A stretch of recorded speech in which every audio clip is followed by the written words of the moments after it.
नमस्कार दोस्तों, मैं हूं संतोष पाठक और आप लोग देखना शुरू कर चुके हैं संतोष पाठक ऑफिशियल यूट्यूब प्लेटफॉर्म। कल 3 विधानसभा सीटों पर हुए उपचुनाव के जो नतीजे आए हैं, उसने भारतीय जनता पार्टी की नींदें उड़ा दी है और विपक्षी गठबंधन में शामिल नेताओं को भी एक बड़ा सबक दे दिया है। कॉकरोच जनता पार्टी एक बार फिर से पूरे देश में अपना अभियान चलाने की तैयारी कर रही है और ऐसे में कांग्रेस समेत तमाम विरोधी दलों पर इस बात का दबाव बढ़ता जा रहा है कि वो भी कम से कम मोदी सरकार से एक विकेट तो गिराए और वो विकेट बड़े दिग्गज नेता का हो। जैसा कि राहुल गांधी ने कहा था प्रेस कॉन्फ्रेंस के दौरान, अमित शाह मस्ट गो।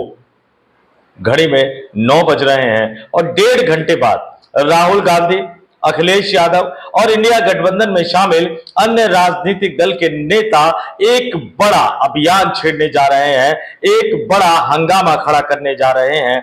बल्कि इसको मैं यूं भी डिफाइन कर सकता हूं कि अमित शाह को इस्तीफा देने के लिए मजबूर कैसे किया जाए, इसको लेकर राहुल गांधी और अखिलेश यादव नए तरीके से अपने महासंग्राम की शुरुआत करने जा रहे हैं, क्योंकि अब उनके पास कोई विकल्प नहीं है। जनता ने देख लिया है कि कुछ युवा जंतर मंतर पर इकट्ठा होते हैं, धर्मेंद्र प्रधान का इस्तीफा करवा देते हैं, 12 साल में पहली बार प्रधानमंत्री नरेंद्र मोदी को मजबूर कर देते हैं अपने किसी मंत्री का इस्तीफा दिलवाने के लिए। जनता ने यह भी देख लिया कि बांकीपुर में प्रशांत किशोर लड़े, अड़े, भिड़े तो न केवल उन्हें विपक्षी दलों का वोट मिला, मतलब जो राष्ट्रीय जनता दल का जो वोट बैंक था, बल्कि उन्होंने भारतीय जनता पार्टी के वोट बैंक में भी सेंध लगा दी। अगड़ी जाति हो, पिछड़ी जाति हो, दलित हो, कायस्थ हो, मुसलमान हो, ये तमाम लोग प्रशांत किशोर के साथ जुड़ गए और दतिया ने यह दिखा दिया कि कैसे भारतीय जनता पार्टी का एक नेता जो अमित शाह के पर्ची वाले उम्मीदवार के खिलाफ खड़ा हो जाता है, बाद में पार्टी अनुशासन की बात मान लेता है, लेकिन मंच पर आंसू निकल पड़ते हैं और जैसे ही मंच पर आंसू निकल जाते हैं, दतिया की जनता ये फैसला कर लेती है कि भारतीय जनता पार्टी को मोदी और शाह को सबक सिखाना है।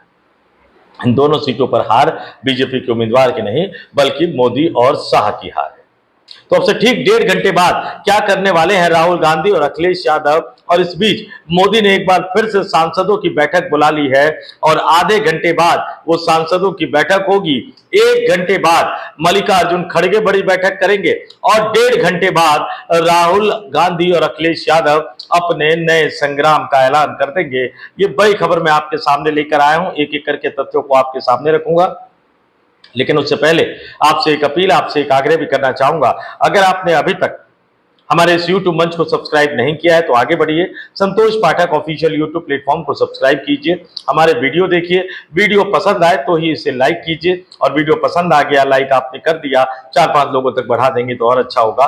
कमेंट करके हम तक अपने विचारों को जरूर पहुंचाइएगा और अपने नए और पुराने दोनों दर्शकों से मैं आग्रह करूंगा कि अगर संतोष पाठक ऑफिशियल यूट्यूब प्लेटफॉर्म को अगर आप स्पेशल व्यूअर के तौर पर, मेंबर के तौर पर ज्वाइन कर सके तो आगे बढ़िए।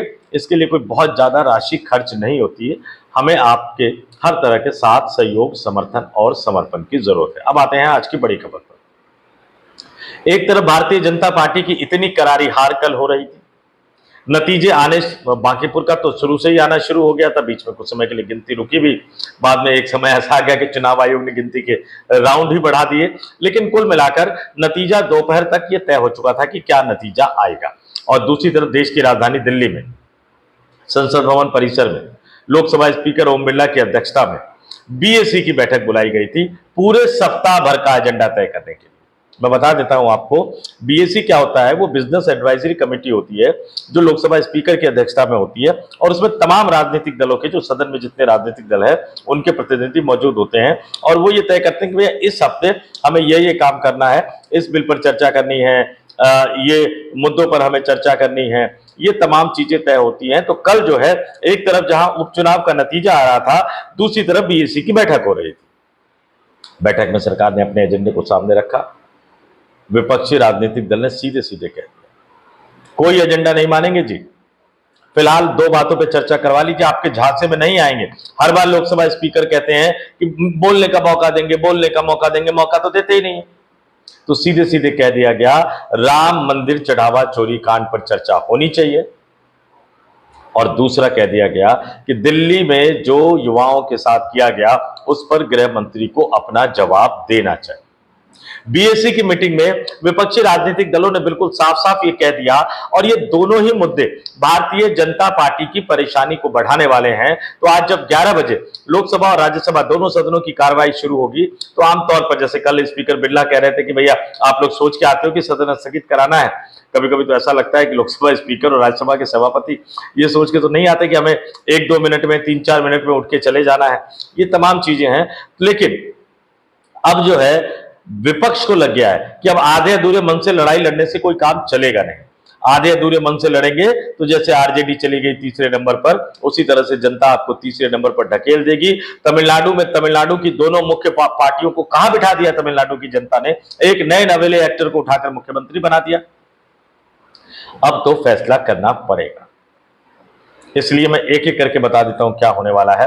आधे घंटे बाद यानी 9:30 बजे जो है एक बार फिर से नरेंद्र मोदी सांसदों की बैठक को संबोधित करेंगे। मंगल मिलन आयोजित किया गया है जिसमें एनडीए के तमाम सांसदों को बुलाया गया है। संसद भवन परिसर में यह बैठक होगी और मोदी जी जब जब परेशानी में आते हैं, याद कीजिएगा 24 से पहले जैसे इंडिया गठबंधन का गठन हुआ, तुरंत उन्होंने एनडीए गठबंधन की बैठक बुला ली, और जब बहुमत नहीं मिला तो उसके बाद से मोदी सरकार बीजेपी सरकार कहना छोड़ दिया, उन्होंने एनडीए सरकार कहते हैं, क्योंकि उनको पता है कि सहयोगी दल पर निर्भर है। तो अब वो बीजेपी संसदीय दल की बैठक नहीं बुलाते। आमतौर पर परंपरा ये रहती थी कि वो संसद सत्र के दौरान मंगलवार को सुबह 9:30 बजे बीजेपी संसदीय दल की बैठक बुलाते हैं, लेकिन पिछले कई वर्षों से वो बैठक बुलाना भी एक तरह से बहुत कम हो गया था, बहुत रेयर हो गया था। लेकिन अब वो बीजेपी ने एनडीए संसदीय दल की बैठक लगातार बुला रहे हैं, क्योंकि फंस गए हैं बुरी तरह से, और इसलिए उनको लग रहा है कि भैया ढीला मत छोड़ना। ढीला छोड़ोगे तो पता नहीं कब नीतीश कुमार का मन बहक जाए, ढीला छोड़ोगे तो पता नहीं कब चंद्रबाबू नायडू का मन बहक जाए। और कहने वाले तो यहां तक कहते हैं कि बांकीपुर के चुनावी नतीजे ने यह तय कर दिया है कि बिहार में आने वाले दिनों में एक गठबंधन तो टूटेगा, वो जेडीयू और भारतीय जनता पार्टी का गठबंधन टूटेगा यानी एनडीए गठबंधन टूटेगा, या वो राष्ट्रीय जनता दल और कांग्रेस पार्टी का गठबंधन यानी इंडिया गठबंधन महागठबंधन टूटेगा। वो तो आने वाला वक्त बताएगा। तो 9:30 बजे मोदी जी सांसदों के साथ बैठक करेंगे। देखते हैं इस हार वाले मसले पर कुछ बोलते हैं कि नहीं बोलते। 10-10:15 बजे के आसपास मल्लिकार्जुन खड़गे के चैम्बर में, जो चूंकि राज्यसभा में विपक्ष के नेता भी हैं, कांग्रेस के राष्ट्रीय अध्यक्ष तो हैं, लेकिन राज्यसभा में विपक्ष के नेता भी हैं, तो मल्लिकार्जुन खड़गे के चैम्बर में इंडिया गठबंधन के तमाम नेता इकट्ठा होंगे। फिर उसमें रणनीति बनेगी, क्योंकि अब उनको समझ में आ गया है ये प्रोटेस्ट करना, ये पोस्टर बैनर दिखाना, ये मार्च करना, अमित शाह सदन में आओ नारे लगाना, अब इससे आगे बढ़कर कुछ करना पड़ेगा। तो उसमें रणनीति तय की जाएगी। 10:30 बजे के आसपास जो आपको माहौल नजर आएगा संसद भवन परिसर का, मोटे तौर पर आप देख लीजिए कि 10:15 के आसपास जो है वो जीएमसी बाली होगी ऑडिटोरियम से एनडीए के सांसद तमाम लोग निकलेंगे। और पिछले 2 सप्ताह से तो देख रहा हूं कि अमित शाह और राजनाथ सिंह ये पैदल मार्च कर देते हैं, करीब थोड़ा सा फासला है दोनों के बीच में। तो जब वो पैदल मार्च करते हुए मकर द्वार पर आएंगे, जहां पर इंडिया गठबंधन के सांसद प्रोटेस्ट करते हुए नजर आएंगे, तो देखने वाली बात होगी कि उस समय का माहौल क्या होगा। जाहिर सी बात है कि अब विपक्षी खेमे में लग रहा है कि अब हमें अमित शाह के इस्तीफे को लेकर प्रेशर बढ़ाना होगा। इस तरह से काम नहीं चल सकता, क्योंकि अब जनता देख रही है।